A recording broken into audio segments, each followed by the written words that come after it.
let's say I asked for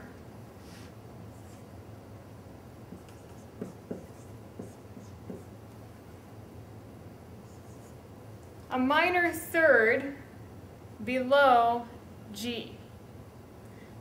What steps would I follow? Well, first, I would figure out what is the inversion of a minor third. A minor third inverts to a major sixth. So the first thing I'm going to do, maybe off to the side so I don't get confused, is I'll build my major sixth. What is the sixth note of the G major scale? 1, 2, 3, 4, 5, 6.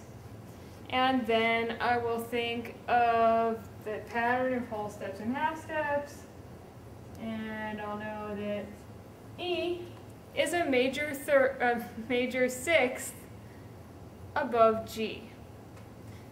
I wanted a minor third, so I just write the E below the G, and now I have a minor third. Now some of you may be wondering, don't I need to lower that note or make it smaller or something because it's minor? No, we took care of that already when we built the inversion. You build the inversion, then you don't do anything else to the note other than write it down below. Right now I would like to point out the benefit of having memorized your key signatures. I know many of you probably didn't memorize your key signatures and can't build a key signature. But if you could, this process would actually be much faster. Because if you knew what sharps and flats were in that key, then let's say I asked you for a major sixth above A, you would already know the key signature for A, F sharp, C sharp, G sharp, so you would know F is the sixth note, it's an F sharp, because there's an F sharp in A major. So I point this out because some of you may be feeling like these intervals take you a long time. If you plan on spending more time in your life on music, I really do encourage you to memorize the key signatures. However, you can always use the scales too if you prefer. This time, let's build a minor seventh below B. So first we need to know the inversion, and that is a major second. So this should be pretty easy. We just need to know what the second note of a B major scale is, and what is that? C sharp, right? So we write our C sharp down here, and that's our minor seventh. Let's try another one.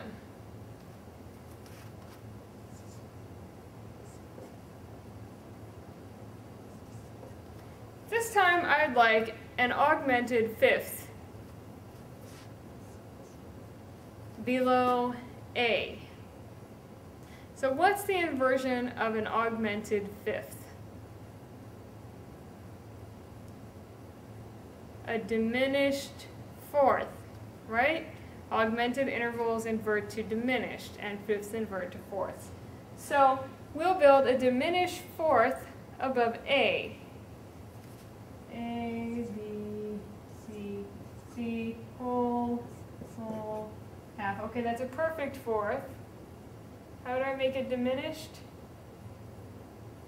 I just lower it 1/2 step, right? This is a perfect fourth. I lowered a 1/2 step, that's a diminished fourth.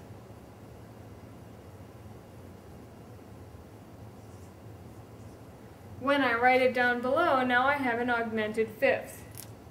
I picked this example for a reason. Many times, students associate augmented with raising and diminishing with lowering notes. Many times they get confused if they're asked for an augmented interval and they end up adding a flat to the note. But it's better to avoid that confusion by remembering it's not about raising or lowering, it's about increasing and decreasing the space. So if you imagine this is my given note, if I'm building above it and I want to augment it, I raise this note. But if I'm building below, then I have to lower this note to make the space larger. So what you want to be thinking about is not raising and lowering, but making the space larger and smaller. One more example, and then you'll try some on your own.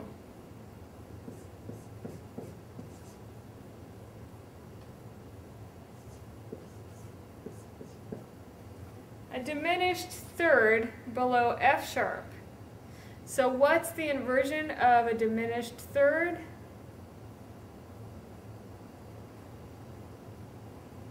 An augmented sixth. So we'll start by building our augmented sixth.